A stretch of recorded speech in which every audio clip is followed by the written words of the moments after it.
우리는 우리의 환경을 들여다보면 우리는 주변에 농토가 굉장히 많습니다. 농토 중에서도 많은 나무를 심습니다. 그 나무 중에는 유실수를 심습니다. 유실수를 심는 그 이유는 농사를 짓는 분은 농가 소득을 올리기 위해서입니다. 똑같은 유실수이지만은 그 유실수의 종류에 따라서 농가 소득이 달라집니다. 만약에 이런 경우가 있습니다. 우리 가운데 흑포도 심어서 500만 원의 농가 소득을 올린다면, 사이먼스키를 심어서 1년에 5천만 원의 농가 소득을 올린다면, 사진 한번 보여주실래요? 어떤 거 여러분 심겠습니까? 흑포도 심어서 1년에 500만 원의 농가 소득을 올린다? 아니, 사이먼스킨 심어서 1년에 5천만 원을 농가 소득을 올린다? 그러면 여러분 어떤 유실수를 심을까요?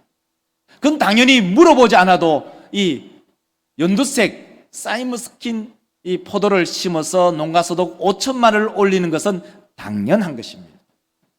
왜냐하면 똑같은 토지 그리고 똑같은 노동력을 제공했을 때 어떤 나무이냐에 따라서, 어떤 유실수냐에 따라서 농가소득이 천차만별로 벌어지기 때문입니다. 자, 이스라엘 백성들은 매일매일 하나님의 성전에서 제사를 드리는 상번제가 있었습니다. 그 상번제가 있을 때 많은 나무들이 소비되었습니다. 응당이 그럴 수밖에 없죠. 그런데 이 상번제를 드릴 때 나무 중에서도 절대로 이 나무를 태워서 쓸 수 없는 두 종류의 나무가 있었습니다. 그 나무는 첫째 포도나무였습니다. 두 번째는 무화과 나무였습니다. 왜냐하면 이 포도나무와 무화과 나무는 사람들에게, 또 하나님에게 첫째는 기름을 제공하기 때문입니다. 그리고 또 하나는 이 포도나무는 포도주를 제공하기 때문에 일상생활 속에 꼭 필요한 음료였기 때문입니다. 그래서 아예 유대인들은 율법으로 금해뒀습니다. 이 포도나무하고 감람나무는 제사를 지낸다 할지라도 그게 화목으로 사용해서는 안 된다. 왜? 유실수이기 때문에. 그래서 이 유대인들은 이 두 종류의 나무를 굉장히 소중하게 여겼습니다. 오늘 본문 말씀으로 돌아오면, 오늘 본문 말씀은 사실 13장 1절부터 9절까지 잡아도 괜찮은데 이것을 짧게 6절부터 9절까지만 잡았습니다. 자, 이 본문 말씀의 이야기가 뭡니까? 어떤 사람이 있었는데 그 사람을 자세히 들여다보면 이 사람은 지주예요. 큰 땅을 가지고 있는 지주인데 이 지주인 사람이 포도원에다가 무화과 나무를 심었어요. 그리고 농부에게, 가원직이죠, 가원직에게 주면서 이 무화과를 잘 기르고 나중에 내가 올 때는 열매를 새로 달라라고 얘기했어요. 농부는 열심히 일을 했죠. 열심히 거름도 주고 전지도 하고 약도 치고 했는데 이 주인장이, 이 지주께서 3년을 왔지만은 아무것도 소득을 없었어요. 그래서 이 지주가 하는 말이, 이 나무 안 되겠다. 이 나무도 안 되고 땅도 버리겠다. 나무 베내자. 나무 베내야 된다. 그럴 때 이 가원직이 농부죠. 농부가 주인이시여, 올 한 해만, 금년에만 한 해만 더 참아주세요. 제가요 땅을 더 잘 가꾸고 돌들도 주워내고 잡초도 잘 베고 또 거름도 잘 주고 전지도 잘 해서 열매를 맺도록 열심히 한번 해보겠습니다. 만약에 그렇게 했는데도 안 되면 그 다음에는 베시든지 어떻게 하시든지 마음대로 하십시오 하는 이야기가 오늘의 본문의 이야기입니다. 오늘 본문의 이야기는 아주 간단합니다. 그래서 이 본문 말씀을 가지고 제목을 어떻게 잡느냐? 바보, 더 바보. 한 사람의 바보가 있는데 더 바보 같은 사람이 있다는 것이 오늘 본문의 주된 핵심의 내용입니다. 그래서 첫 번째의 소대지로 사랑하기 때문에 기대합니다. 여러분의 자녀들을 향해서 당연히 여러분들은 자녀를 사랑하시죠. 사랑하기 때문에 자녀를 향한 기대가 어마어마합니다. 아무리 그 아이가 공부를 못해서 그 아이가 직장을 못 가도 그 아이를 향한 기대는 부모로서는 여전합니다. 다른 사람들은 우리 아이에 대해서 전혀 기대하지 않지만 부모님들은 내 아이에 대해서 한없는 무한한 신뢰를 보여주고 한없는 기대를 하고 있습니다. 그것이 사실이잖아요. 자, 그와 마찬가지로 오늘 본문 말씀에 보면 이렇게 말합니다. 6절에 보면 6절 한번 읽겠습니다. 자, 이에 비유로 말씀하시되 한 사람이 그것이 있더니 와서 과였으나 얻지 못한지라. 이 본문 말씀 보면 한 사람, 이 지주죠. 땅을 어마어마하게 가지고 있는 이 지주가 포도원에 무화과 나무를 심어놓고 기대하는 것이 무엇일까요? 바로 그 열매입니다. 그 열매란 것은 바로 무화과 열매를 기대하고 있는 것이죠. 마치 부모님이 자식을 향해서 기대하고 있는 것처럼 이 지주는 농부를 붙여서 이 땅을 잘 가꾸고 그리고 그 무화과를 통해서 무화과 나무를 통해서 무화과를 얻으려고 하는 그런 기대감이 충만했었습니다. 하나님도 이스라엘 백성들을 향하여서 엄청난 기대를 하고 있었습니다. 하나님께서는 이스라엘 백성들을 선택할 때 강대하고 큰 나라를 선택한 것이 아니라 아주 미약하고 작은 사람들을 택해서 하나님의 백성으로 삼으셨습니다. 신명기 7장 7절을 한번 읽어보면 이렇게 읽혀집니다. 여호와께서 너희를 기뻐하시고 너희를 택하시면 너희가 다른 민족보다 너희는 오히려 모든 민족 중에 가장 적은 거예요. 가장 적기 때문에 하나님께서 이스라엘 백성들을 선택하시고 그들을 번성케 하시고 생육케 하시고 충만케 하셨어요. 하나님께서 이스라엘 백성들을 선택한 이유가 뭐냐? 그들이 수가 많았기 때문이 아니라 가장 적었기 때문에. 그것을 우리가 한데 적용한다면 이런 거예요. 우리가 부자이기 때문에 하나님께서 우리를 선택하신 것 아니에요. 가난해도 하나님 우리를 선택해요. 머리가 150 이상의 IQ를 가졌기 때문에 우리를 선택하신 것이 아니고 우리가 100 정도만, IQ 100 정도만 정상적인 생활을 할 수 있고 의사소통만 할 수만 있어도 하나님께서 우리를 선택하고 부르셨어요. 우리 집안이 대대로 5대, 10대 예수 믿는 집안이 아니었더라도 하나님께서 우리를 선택해서 부르셨어요. 마치 사울을 왕으로 삼으셨던 것을 우리는 기억하죠. 사사기 마지막 장에 보면은, 사사기 21장에 보면은, 마지막 장에 보면은 베냐민 지파는 11지파하고 한 지파, 베냐민 지파하고 전쟁, 동족 간에 전쟁하면서 결국 마지막에 베냐민 지파는 600명밖에 남지 않았어요. 아주 적은 숫자밖에 남지 않았는데, 그러나 이스라엘 백성의 첫 번째 왕, 초대 왕을 삼았던 민족이, 족속이, 지파가 어디냐? 바로 베냐민 지파였어요. 하나님께서는 이렇듯 미약하고 작고 힘없고 연약한 그 사람들을 들으셔서 하나님의 백성으로, 또한 하나님의 나라의 왕으로 삼으셨어요. 여러분, 저나 여러분도 마찬가지입니다. 저는 저 경북 영양 그 꼴짝이 아침에 일어나도 산, 뒤를 봐도 산, 옆을 봐도 산, 산꼴짝이 온 천지의 산꼴짝이. 저희 큰형님은, 우리 형수가 초로봉에 등산을 가자고 하면 형님은 등산을 가지 않습니다. 왜? 나는 산 싫어서 나왔는데 또 산을 가야 되느냐? 안 가십니다. 그런데 그 영양, 경북 골짜기에서 살았는데도 하나님께서 부르셔서 우리 자인교를 섬길 수 있는 그 영광스러움을 주심에 참 목사는 감사하고 감격하고 얼마나 큰 축복을 받은지 날마다 하나님께 영광과 감사. 저만 그럴까요? 우리 모두가 거의 별반 차이가 없다고 저는 봅니다. 우리 모든 믿음의 권속들, 여러분이 그렇게 미스 코리아처럼 널씬하고 예쁘나요? 스카이대를 전부 나오셨나요? 집안에 최소한 50억 이상의 100억 이상의 재산을 가지고 있나요? 그렇지 않은 그런 상황 속에서도 하나님께서 우리를 선택하시고 부르심에, 하나님의 백성 삼으심에 우리 모두가 하나님 앞에서 감사하는 우리 모든 믿음의 성도들이 되시기를 주의 이름으로 축원합니다. 참 감사하지요. 이것보다 감사한 것이 어디 있나요? 그런데 이 하나님께서는 오늘 본문 말씀에 다시 보면요, 이렇게 말하지 않습니까? 정말 놀라운 것이죠. 3년을 기다립니다. 3년을. 자, 누가복음 13장 7절을 다시 한번 쭉 읽어보겠습니다. 포도원 지기에게 이르되, 다시 읽겠습니다. 포도원 지기에게 이르되,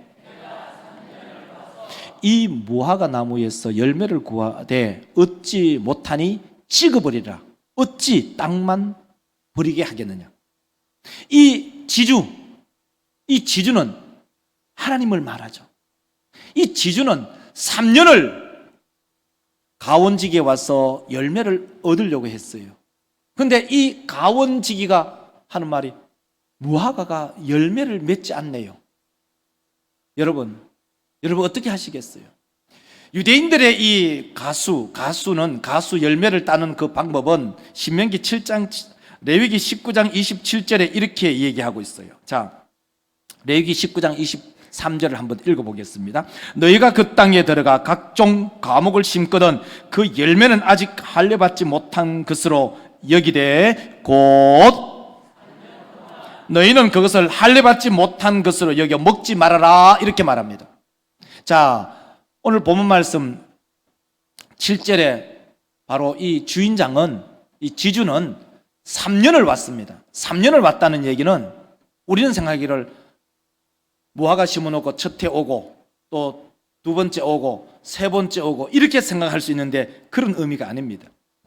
유대인들은 기본적으로 나무를 심으면, 우리도 다 마찬가지입니다. 유목을 딱 심으면 3년 동안은 열매를 딸 수가 없습니다.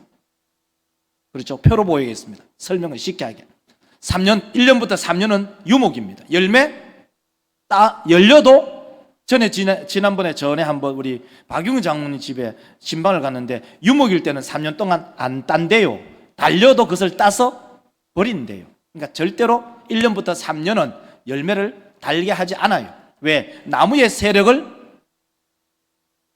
강하게 하기 위해서. 그래서 4년째가 딱 첫 번째 열매는 하나님의 것이니까 하나님께 드려야 돼요. 5년째 왔는데 그게 첫 번째예요. 5년째 떡 왔는데 열매가 없어요. 5년째 열매가 맺혀야 될까, 안 맺혀야 될까요? 맺혀야 되죠. 왜? 4년째의 첫 번째 열매를 하나님께 드렸기 때문에. 6년째 왔어요. 이게 두 번째예요. 6년째 왔을 때 열매가 없는 거예요. 7년째는 당연히 안식년이기 때문에 그것을 딸 수가 없어요. 8년째 왔어요. 이것이 바로 3년째예요. 3년째 왔는데 열매가 없는 거예요. 그러면 이 무화과 나무는 제정신일까요? 제정신이 아닐까요?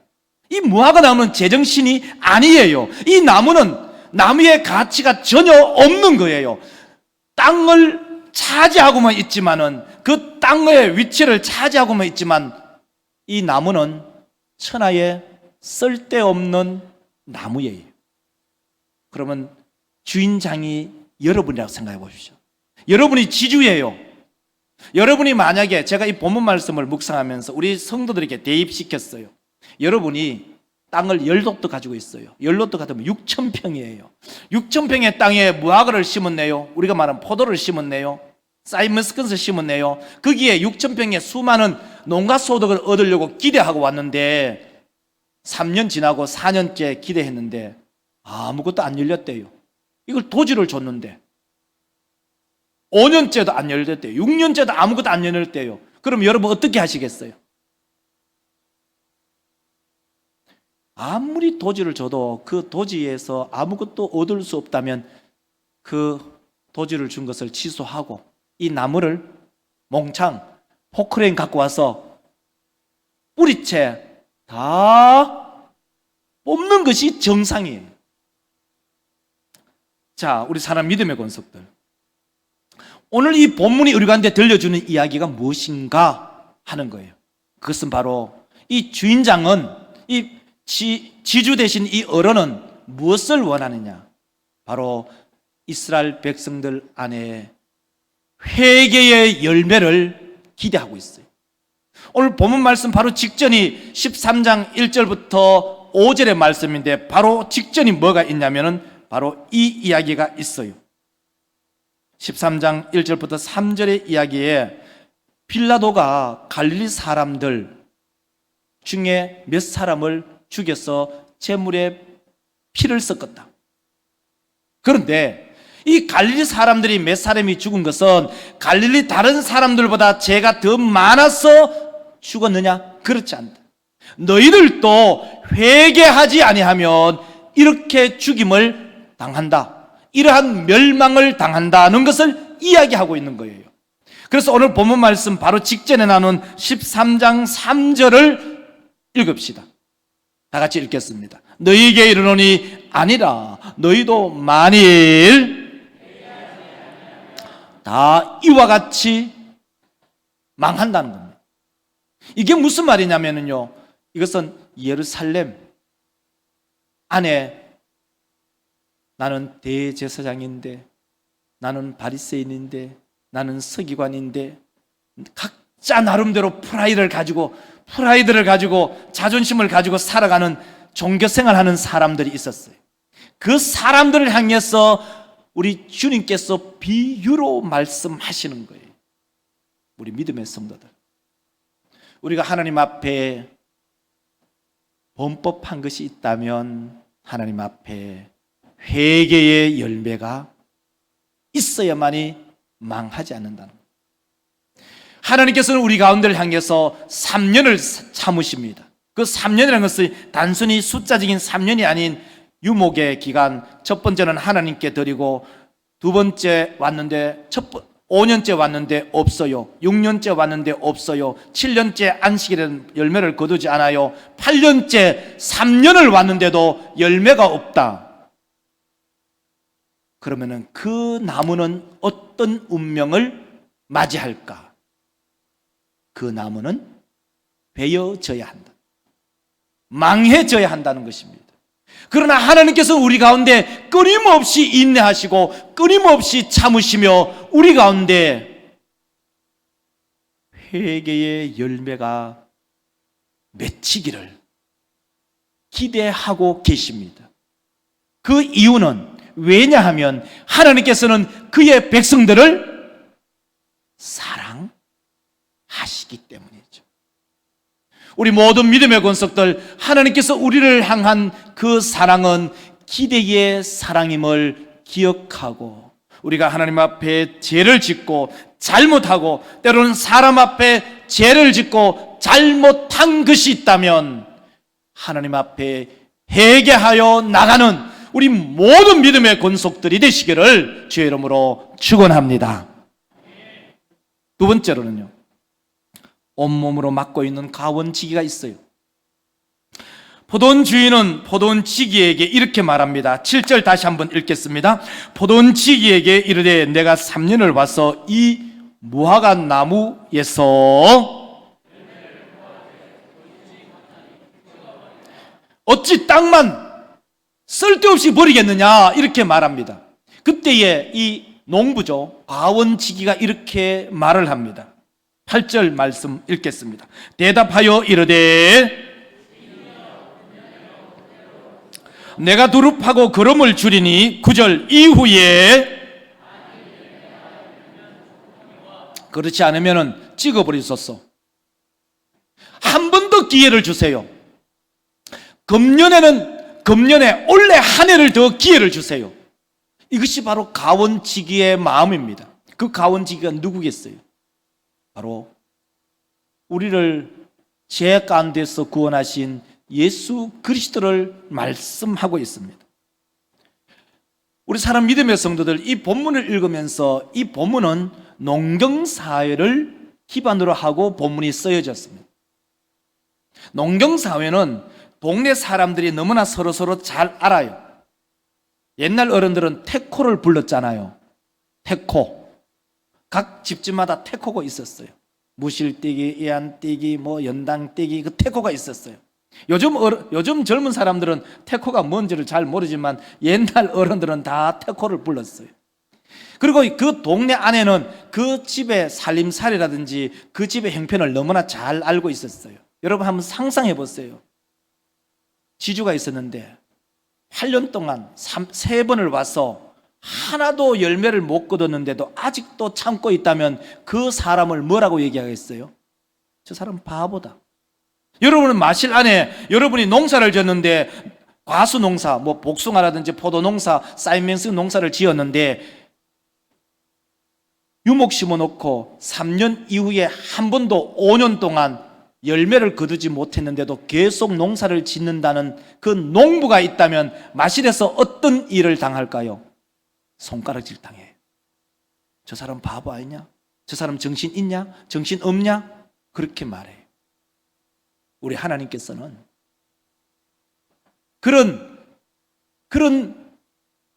마실 사람들 안에서의 수군수군 거리는 것을 참으시고 마실 사람들이 손가락질 하는 것을 이미 다 알고 있으시면서도 그 무화과를 향해서 오래오래 참으시고 뿐만 아니라 예수 그리스도께서는 하나님께서 징계하시려고 하는 그 진노의 징벌을 올 한 해만 더 참아 주옵소서라고 간청하시는 중보자의 모습을 우리 가운데 보여주십니다. 그 중보자의 모습이 어떤 모습입니까? 그 중보자의 모습은 바로 십자가의 사랑의 중보자의 모습입니다. 우리 믿음의 성도들이 한 예화를 들겠습니다. 지붕 위에 바이올린이라는 그런 예화가 있습니다. 러시아의 그 핍박 속에 유대인의 한 가정이 있었습니다. 한 가정이 있었는데 그 가정의 아내, 유대인 아내는 남편을 향해서 늘 마음의 불편함을 가지고 있었습니다. 나는 시집 와서 25년 동안 남편의 수발을 들고 아이를 놓고 살림살이를 했다. 그런데 이런 상황 속에 이 아내는 늘 불평과 불만이 남편 앞에서 터져 나왔습니다. 그때 남편이 그 아내에게 한마디 질문을 합니다. 여보, 당신이 정말 나를 사랑하오? 그 질문을 해도 아내는 여전히 입이 대빨 일어나와서 여전히 투덜대며 남편을 향해서 불평을 내려놓고 결혼한 것을 후회하고 있었어요. 그때 남편이 다시 그 아내에게 물었어요. 그건 내가 다 알지요. 그런데 당신 정말 나를 사랑하오? 이렇게 질문하는 짤막한 내용이 있어요. 우리 사랑하는 믿음의 권속들, 숱한 고생과 봉사를 했음에도 불구하고 후회와 불평뿐이라면 그 사랑이 진실한 사랑일까요? 진실로 사랑한다면 불평하지 않습니다. 정말 진실로 사랑한다면 후회하지 않습니다. 포도원 지기는 열매 맺지 않고 있는 무화과를 향해서 진실로 사랑합니다. 마치 이런 것과 마찬가지입니다. 우리의 삶 속에, 성도의 삶 속에 회개의 열매가 맺혀지지 않을 때에도 포도원 지기, 그 가원 지기는 여전히 우리를 사랑하고 있습니다. 이것을 쉽게 말씀하면 예수 그리스도께서는 여전히 우리가 죄악 가운데 허덕이고 있을 때도 우리를 사랑하고 있습니다. 우리에게 기대하면서, 우리를 향하여 기대하고 바라면서 거기에 회개의 열매가 맺히기를 원하고 있습니다. 오늘 본문 말씀 바로 직전을 보면은 이런 이야기가 있습니다. 4절과 5절의 이야기는 실로암 망대가 무너져서 18명의 사람이 죽어나갑니다.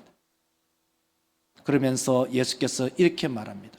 아니, 실로암에서 망대가 무너져서 18명의 사람이 죽은 것이 예루살렘에 있는 이 사람들보다 죽은 사람들보다 이 죽은 사람들이 이 예루살렘의 성에 있는 사람보다 죄가 더 많아서 죽었을까? 아니다라는 것입니다. 그러면서 13장 5절에 이렇게 말합니다. 13장 5절을 우리 함께 읽도록 하겠습니다. 너희에게 이르노니 아니라 너희도 만일 다 이와 같이 망하리라. 우리 사랑 믿음의 권속들, 지주이신 하나님은 열매 맺지 않는 무화과를 향해서 무려 8년을 인내하고 기다리십니다. 뿐만 아니라 그 지주의 마음이 상해서 진노, 심판하려고 할 때 가원지기는 그 주인의 앞을 가로막으면서 금년에도 한 해만 더 기회를 주시옵소서 하면서 간청하는 예수 그리스도의 모습을 우리 가운데 보여줍니다. 우리 사람 믿음의 성도들, 오늘 본문 말씀은 두 개의 청으로 되어 있지만 그것은 마치 깔때기처럼 하나의 결론으로 도달합니다. 그것은 바로 회개의 열매입니다. 우리 모든 믿음의 권속들이 하나님 앞에 범죄한 것이 있으면 하나님 앞에서 회개하고 하나님께로 돌아오는 그러한 믿음의 권속들이 되시기를 주의 이름으로 축원합니다. 뿐만 아니라 사람과 사람 앞에서 우리가 잘못한 것이 있다면 회개하며 사과하고 하나님 앞에서 나가고 사람 앞에서도 우리의 잘못을 고백할 줄 아는 그러한 회개의 열매가 있는 그러한 성도들이 되시기를 주의 이름으로 축원합니다. 하나님은 우리를 향하여 기대하십니다. 우리를 향해서 기대하는 그 이유는 하나님은 여전히 우리를 사랑하시기 때문입니다. 하나님께서 그 인내의 극한에 도달했을 때 이 무화과를 벨려고 할 때 가원지기는 그 지주의 앞을 가로막으면서 그 한마디를 하죠. 올 한 해만 금년에도 참으소서.